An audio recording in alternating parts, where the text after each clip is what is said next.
চাটের ভিডিওগুলো সামনে আসছে, এই জন্য ভাবলাম না থাক, আমিও এখন বানিয়ে নিই। তাই আমি আমার পছন্দ অনুযায়ী 3 ধরনের চিপসের প্যাকেট নিয়ে সেগুলো একটি বোলে ঢেলে নিচ্ছি। এখানে যে কোনো ধরনের চিপস ব্যবহার করা যাবে, কোনো সমস্যা নেই। এখন আমি অল্প পরিমাণ টমেটো কুচি দিয়ে নিচ্ছি।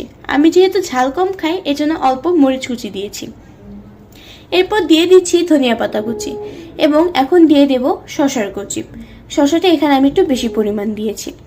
এখন আমরা এগুলোকে ভালো করে মাখিয়ে নেব, এতে করে পরে আমাদের অসুবিধাটা কম হবে।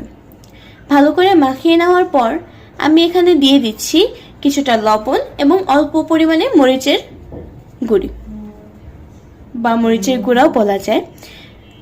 এখন আমরা দিয়ে নিচ্ছি এখানে টমেটো কেচাপ এবং মেয়োনেজ। যেহেতু এখানে সসগুলোই আমাদের টেস্টটাকে ফুললি ডিফারেন্ট করে দেয়, এজন্য এখানে আমরা ভালো করে সসগুলো দিয়ে নিব। এরপর আবার ভালো করে মেখে নিচ্ছি। এভাবে মাখার পরে রেডি হয়ে যাবে আমাদের সেই চিপসের চাট। এই যে আমাদের চিপসের চাট এখন রেডি হয়ে গিয়েছে।